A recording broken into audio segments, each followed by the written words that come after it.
When I was 21, I learned that silence can be more frightening than noise. That night began like so many others, with an argument.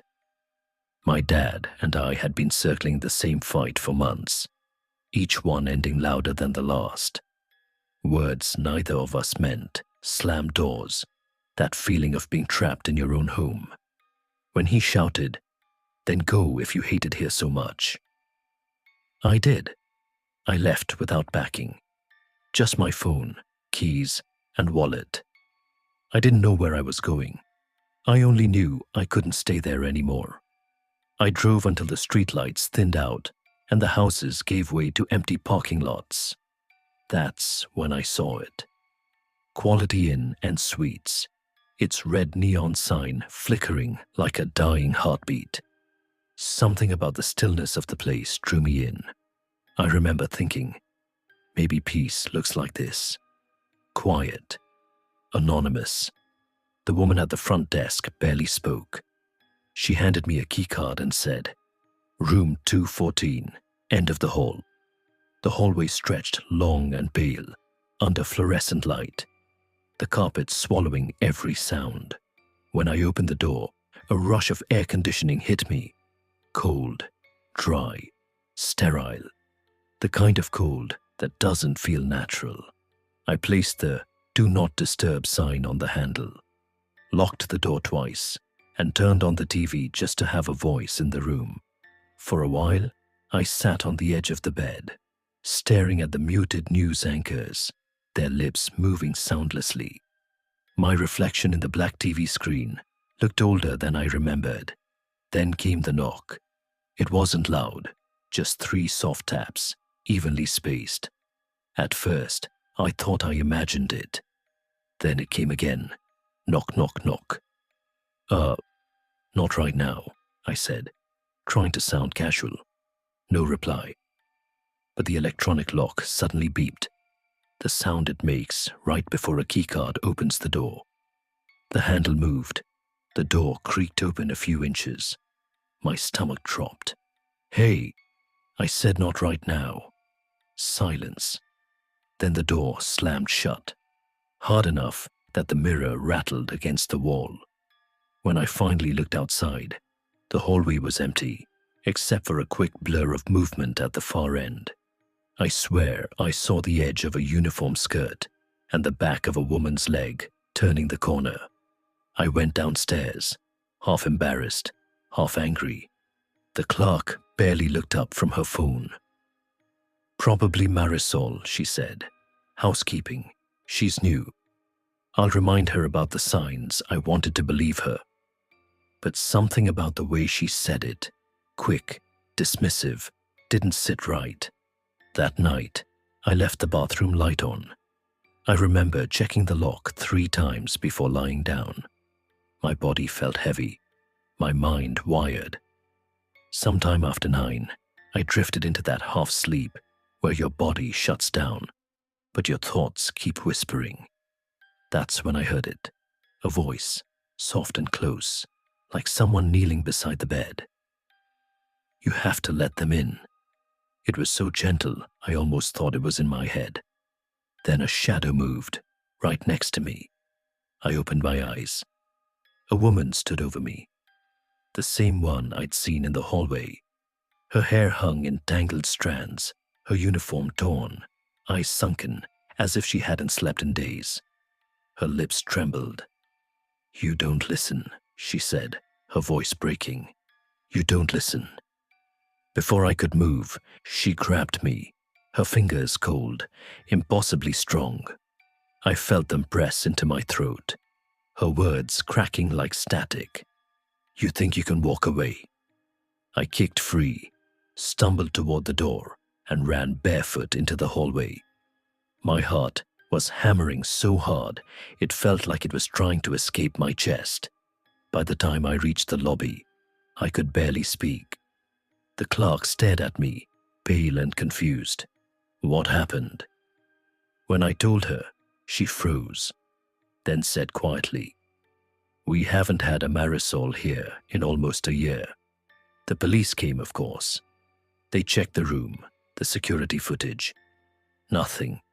No one had entered or exited my floor since I'd checked in. As they were leaving, one of the officers said something that still makes my stomach twist. "Funny thing," he muttered. "There was a housekeeper here a few months ago, woman in her 50s. She went missing after a shift. We never found her master key. I didn't go back upstairs. I slept in the lobby chair until sunrise, pretending to read.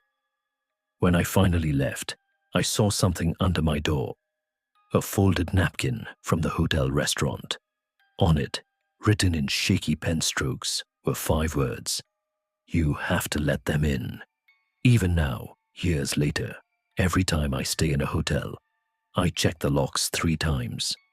But sometimes, right before I fall asleep, I swear I hear it again. 3 soft knocks, evenly spaced, and a whisper, patient and close, asking to be let in.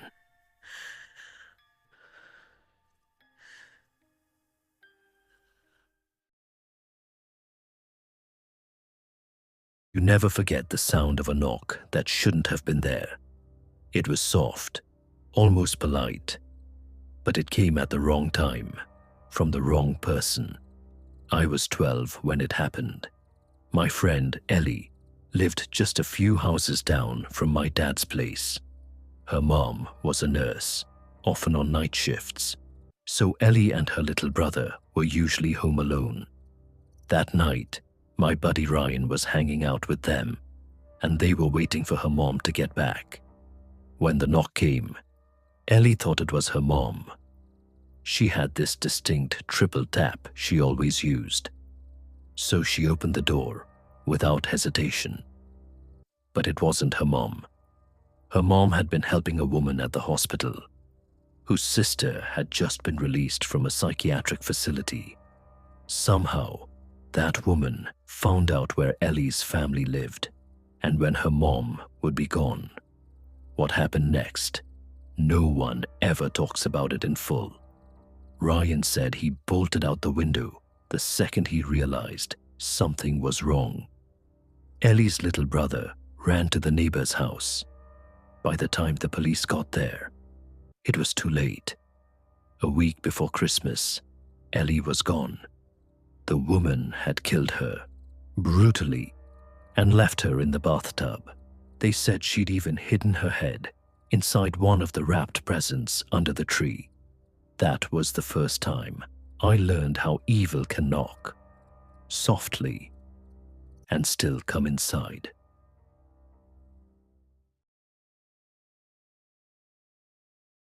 She said she could feel his breath on her neck before she even heard his voice.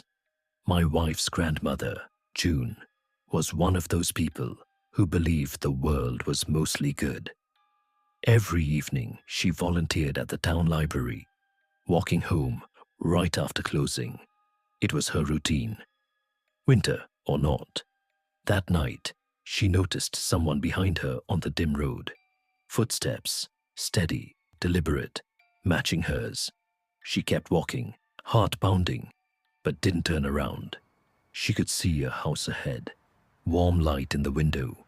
Then, about 50 yards away, a hand gripped her shoulder and a voice whispered, "Don't scream. Just give me your purse." She didn't scream. She just took one step forward, spun around, and fired the little revolver she kept in her coat. The man crumpled, gurgling. He lived, barely, spending 5 years in a prison hospital. June used to say she regretted pulling the trigger too soon. But I think she knew. Something darker than a mugger was following her that night. She always said his shadow moved wrong, like it was still walking even after he fell. Another tale ends, but the night never sleeps. Join Night Creep Horror Stories for more whispers from the dark. Subscribe if you dare.